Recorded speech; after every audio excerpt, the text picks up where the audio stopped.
Hello, America, and welcome back to another episode of To Hear Me Tell It, the life and times of Jerry Daniels. When you've had your daily dose of today's craziness, dealing with all them Karens out there, ride shotgun with old JD as he goes back and recounts the life and times of growing up in the South during the 60s and 70s. I believe we were called baby boomers. Stories that you will say, yep, I done that, but I ain't gonna tell my kids. And I ain't never told my spouse. But whatever the truth be, it will be this, to hear me tell it. Well, good morning, folks. Welcome to another episode of To Hear Me Tell It. Everything changed in the last 24, 48 hours. I was going to talk about some other stuff, but I'm not. And I'm going to credit this to a good friend of mine that I grew up with. I'm going to credit this to Miss Kristy Dunn Barrow. I know her as just Kristy Dunn. I wonder how many other people do that. I'm sure I'm not the only one. But as a guy who grew up with both girls and boys as friends, as we get older, of course, the feller keeps his last name, the surname, and then the girls, give up their maiden name and they adapt the name of their husband. It's our culture. So I don't know her as Kristy Barrow. I know her as Kristy Dunn. But I'm going to share with y'all. Well, let me back up. Let me back up and say thank you for those who listen. I do appreciate it. It is very much appreciated. And I'm going to tell you how much it's appreciated. Let's see if I can pull this up here. But I received a note from Kristy, and I don't know. I'm kind of short on words this morning, guys. But her message to me was very humbling. Very humbling. I shared it with my wife. She agreed with me right away. She goes, my gosh. I said, I know. I'm going to try not to get emotional here, but our class of 1980, Taylor County High School class of 1980, we lost another classmate this week. Matter of fact, it was Monday, November the 10th. We lost a good classmate, a great classmate, an old friend, speaking for me, an old friend. And I know her as Nancy Reddish, not as Nancy Peacock. I didn't know her that way. I knew her as Nancy Reddish. And she was born in July of 62. So I was roughly 4 months older than Nancy. I don't know, the folks that listen to the whopping 20 plus people that listen to this podcast or watch this YouTube channel. I don't know. And it doesn't mean it's right or wrong. It doesn't mean it's better or worse. It just means it is what it is. But we grew up, we were born in the 60s, the early 60s. So our adolescent days, really, and our teenage years, all that stuff was in that snapshot of the 70s. And that was our adolescence, our childhood, adolescence, teenage years. I'm not sure if I got them in the right order.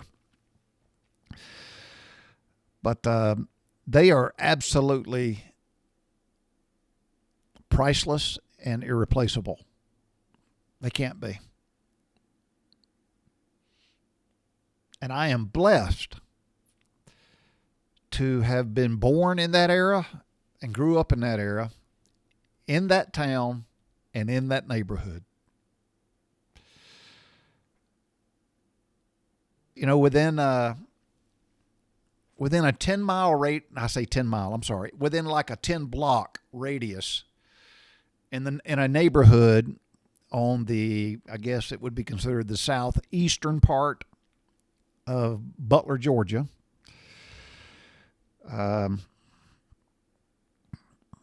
those are the best of times, man. They were the best of times.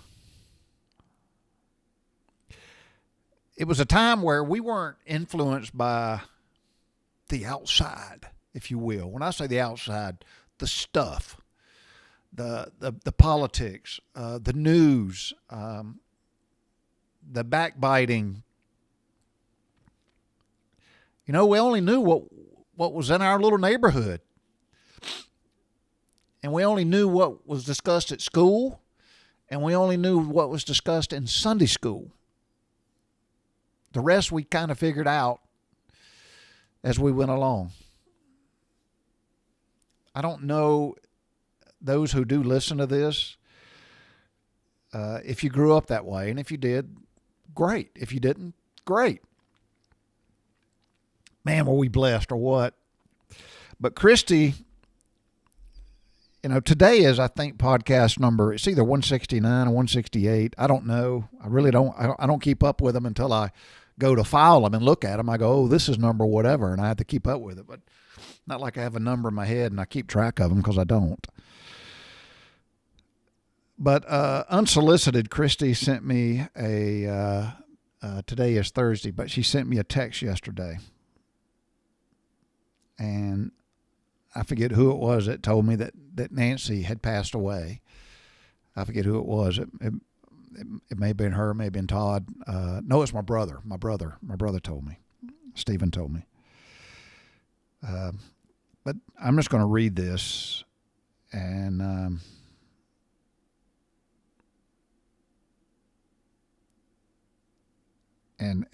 don't think Kristy would mind.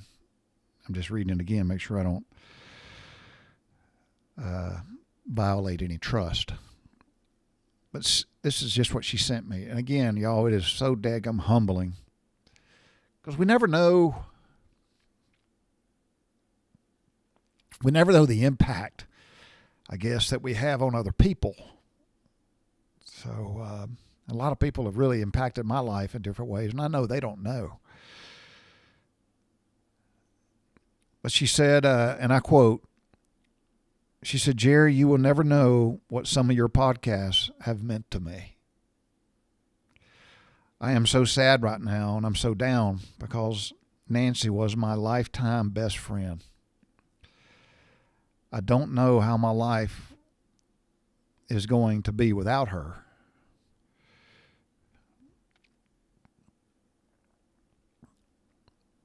Kristy, I can tell you that your life will be fine, because you got great memories of Nancy.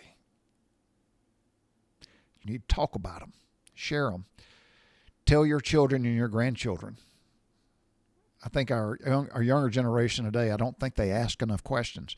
Matter of fact, I'm getting off topic here, and I'll come back to that. I got to remember to come back to it about children and asking questions.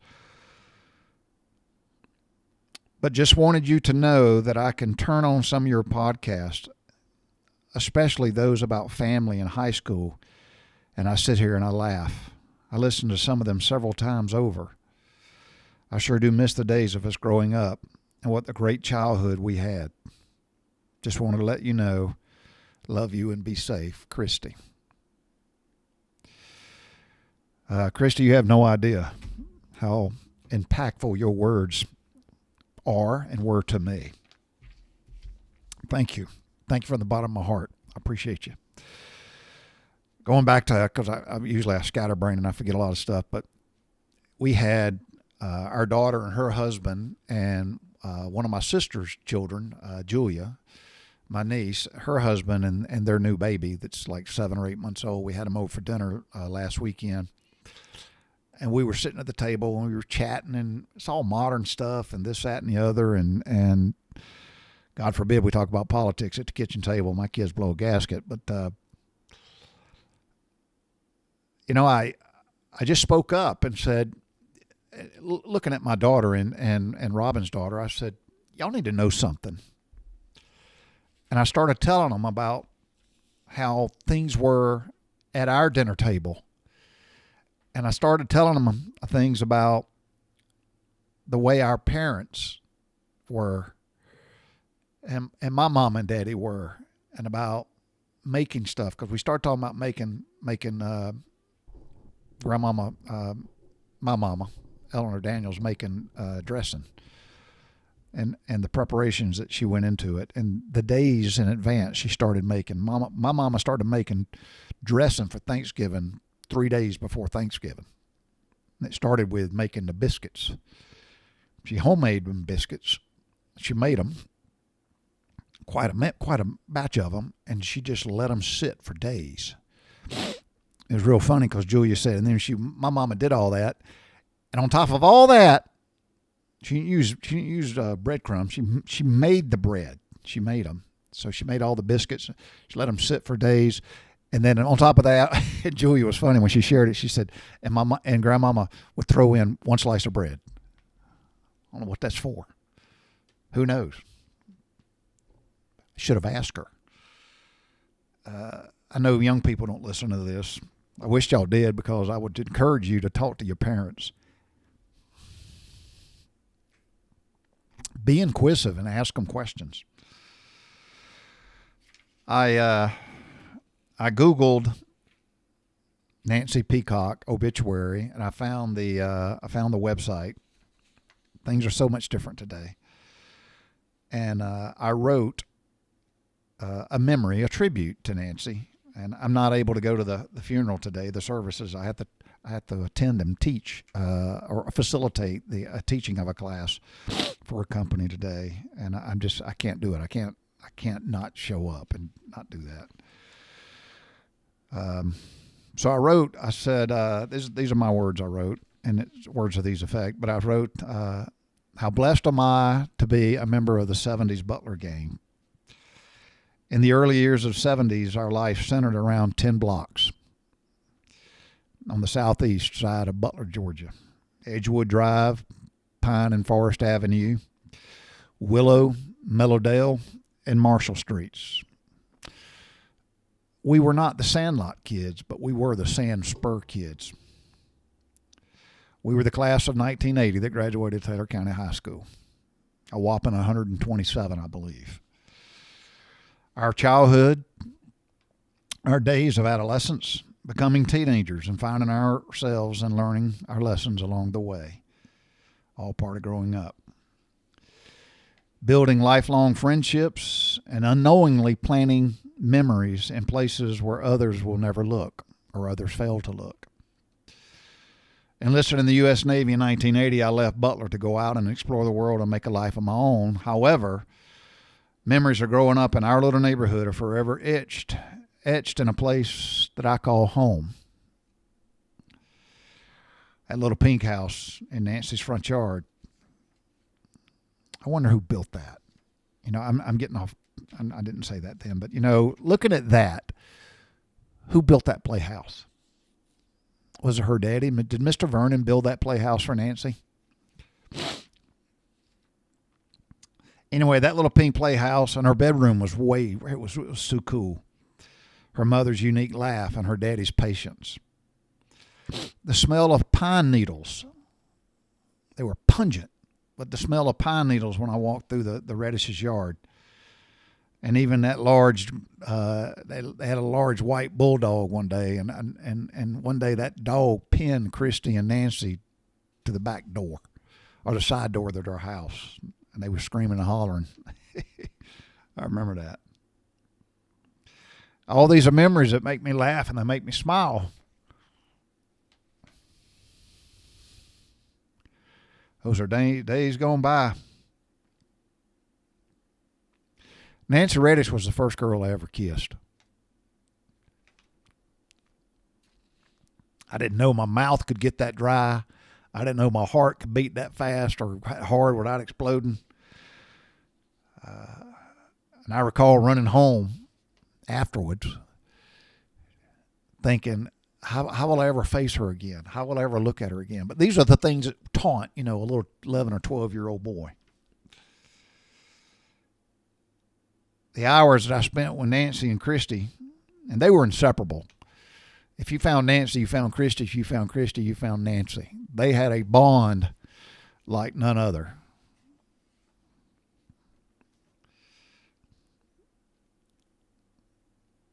I'm not sure if this is a compliment or not, but y'all, I got chickens, and they all got names. And sometimes it's hard to name them all girls because they're all hens.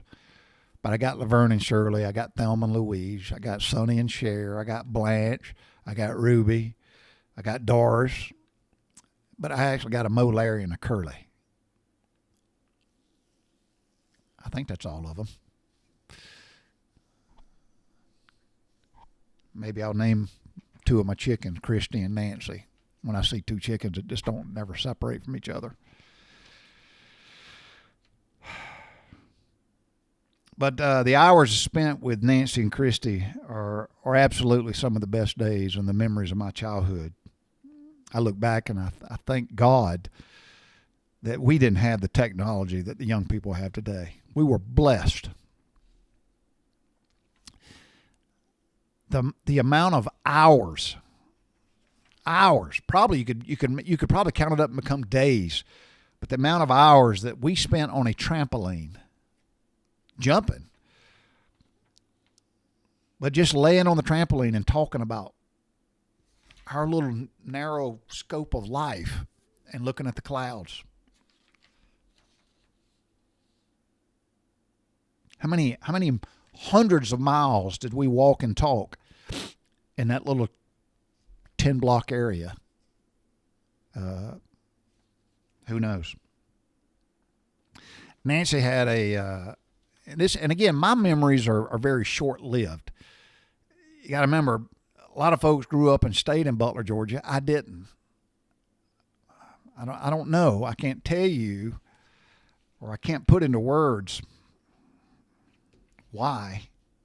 I mean, I got a lot of suspicions, but just the way it's my DNA, man. It's the way I was programmed. I was intrigued about the discipline and the rigidality. I don't know if that's a word, I just made it up, but how rigid the military was.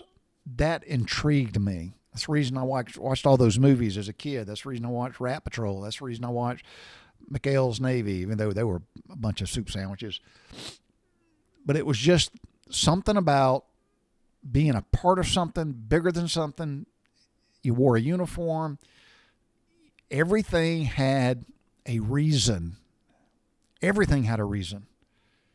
You didn't do it unless it had a reason. And that's I don't know what it is, but that's the reason I joined the military. But I left, so my memories of Nancy and our childhood and all that back in Taylor County and Butler, Georgia, it's very short. And it's like 1980, literally, is a stop sign, and they all stop right there, and then I left. And then starting in 1980, in August of 1980, I have a new set of memories, literally a new chapter. And actually, it's a new damn book. My memories in Taylor County closed in 1980, for the most part. Nancy had and if I think about her growing up, I think she was more mature than a lot of us at her age. Nancy had a sense of calm and peace about her. I guess if you described her today, she was not a drama queen. She didn't have all that drama. Nancy was, even back then, I look at some of the girls I grew up with. Some of them had drama, believe me, you. But Nancy didn't have no drama. She was very refined. She walked with a sense of ladylike, very erect. She was a tall girl, but she had a sense of Southern lady manners about her at a young age. I bet she got it from her damn mama.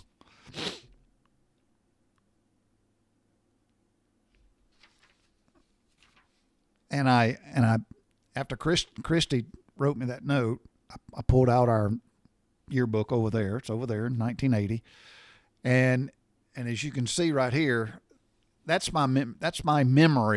That's my memory of Nancy.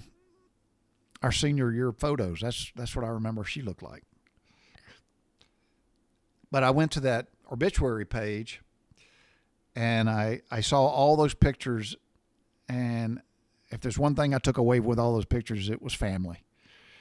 And I thought that was pretty damn cool. And all those pictures I saw of her, she was still a strikingly beautiful lady. And apparently she was a wonderful mom and a grandma. I don't know.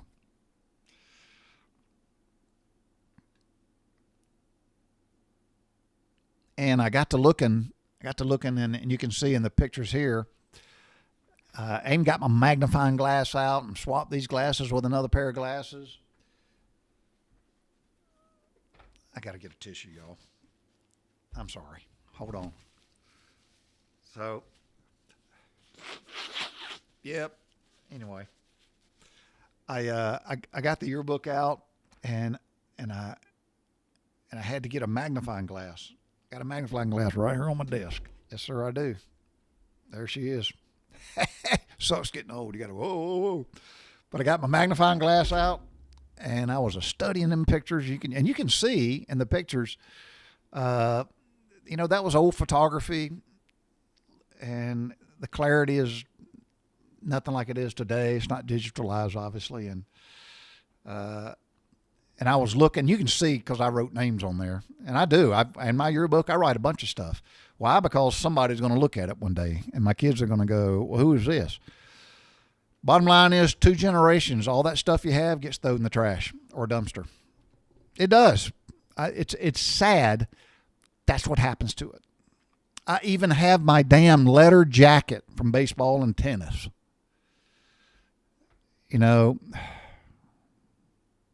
Nobody's going to care. Nobody's going to care. I think me or Robin or Julia's got grandmama's, my mother's cheerleading uniform from college. Why do we hold on to that kind of stuff? I don't know.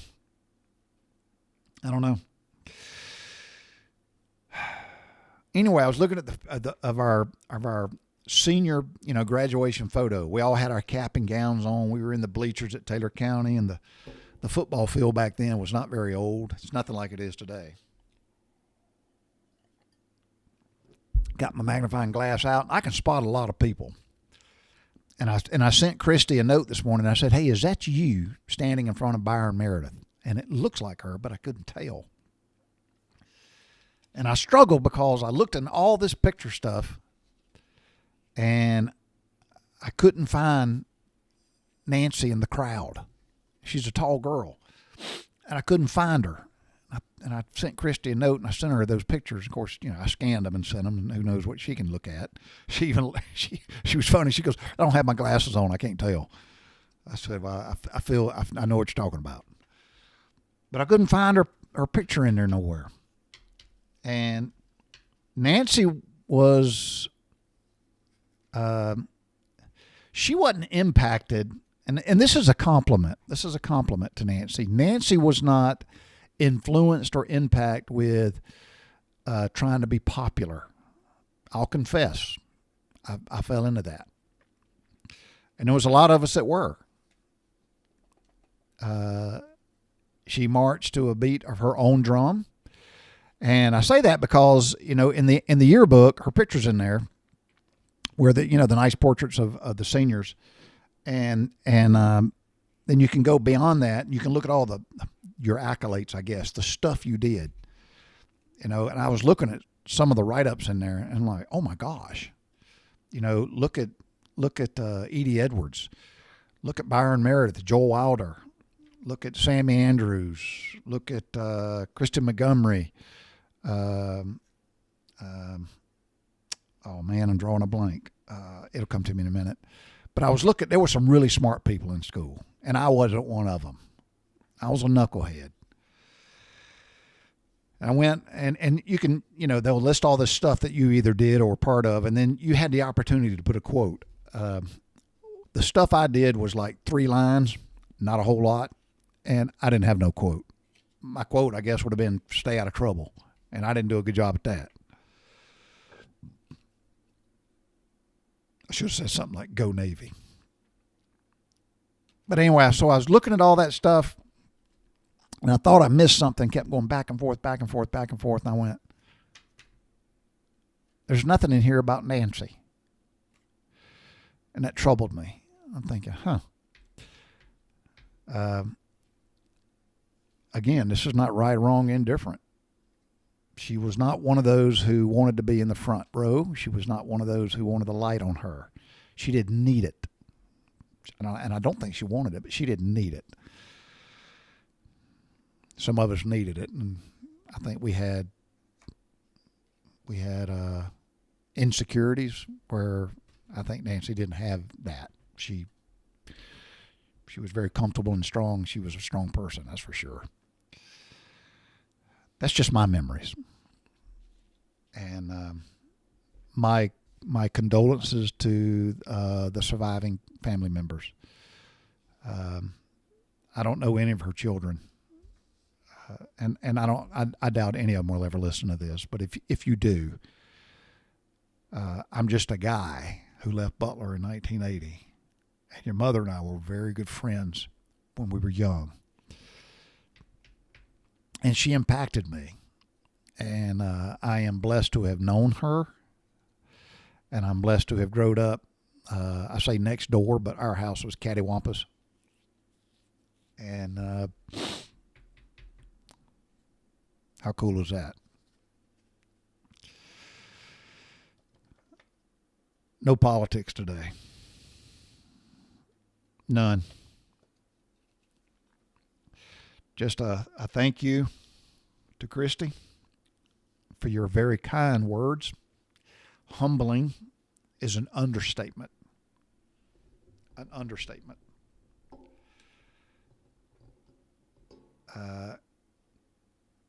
Kristy Dunn and Mike Posey,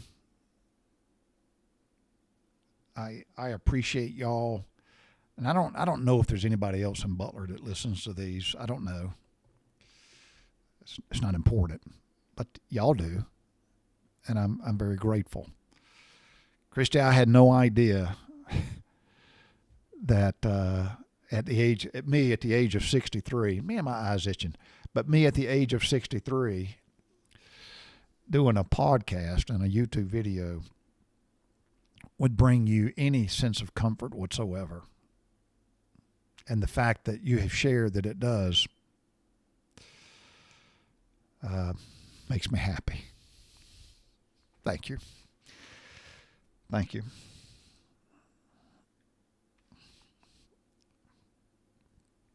I wonder sometimes if my mother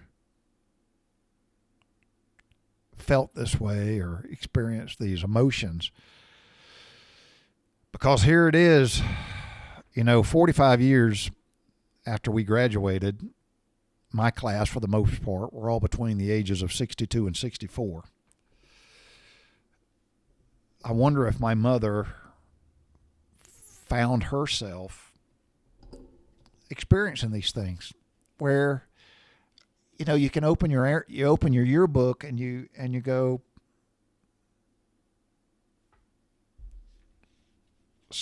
you start to look and you recognize that your friends are passing away.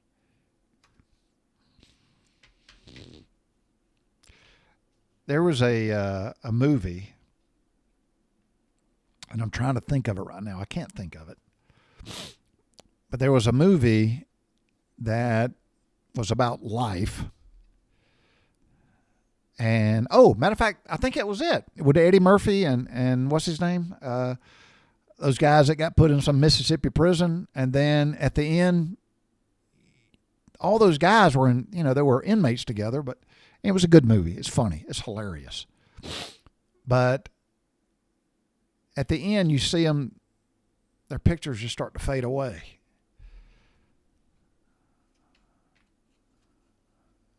Maybe I should do a tribute to our classmates before it's too late. But I'm flipping through those pages this morning. As I'm flipping through the pages,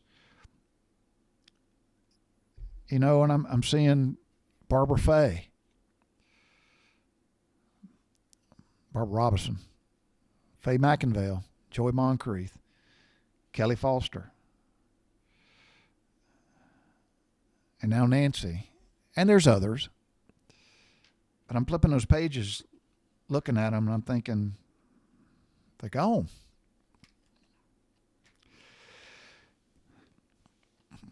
And that they are mere memories. And they are pictures in a yearbook. That in 50 years, nobody will care.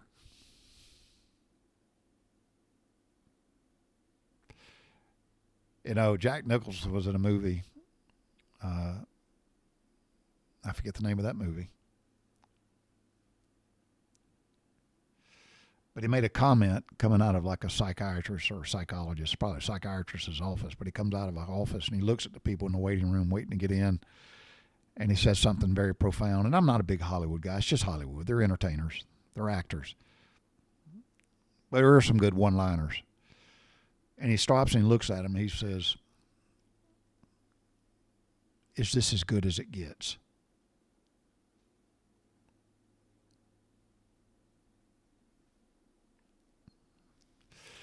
So I look at these pictures in the yearbook, and I wonder that in, like I said, 50 years, will anybody actually know anybody in that book? You know, because I got right over there, y'all can't see them, but right over there is my mother's annuals and yearbooks. We call them annuals. Even I'm looking at the wrong thing. Even some of them are college. I guarantee you this is where that will stop. I don't have any reason to believe that my children will care. Not good, bad, or indifference. Not that anybody's at fault. It's just life. I wonder if they will care. Because when I'm gone, somebody is going to be in this room, or somebody's going to be going through a box, and they're going to find that stuff. What they going to do with it? I tell you what they're going to do with it. They're going to throw it in the trash. Because it's not going to matter to them.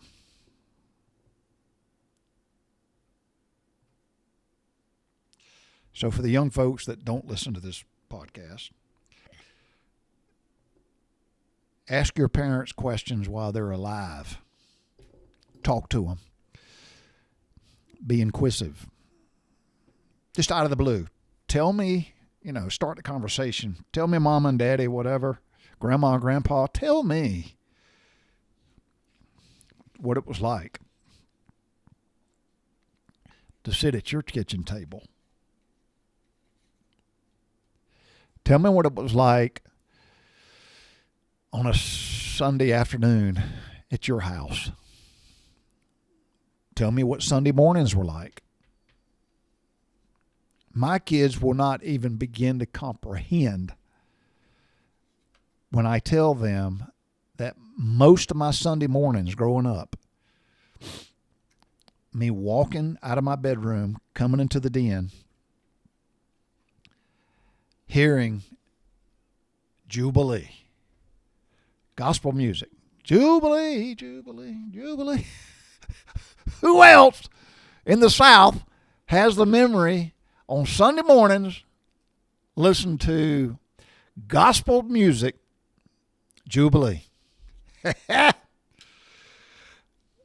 Yeah, I don't know. Ask your grandparents what the emotions were when the TV actually signed off at night. Yeah, we had 3 channels, and they didn't go all night long. The TV station shut down at night. And at night, and that little thing, I don't know what that thing is. That thing would be on the screen. They play the national anthem, and the screen made that little, looked like a crosshair thingamajigger. I don't know what it is. I should look that up. And that was the end of the day. And people went to bed. They had cell phones, and if they stayed up at night with a light, and they read. All right. Man.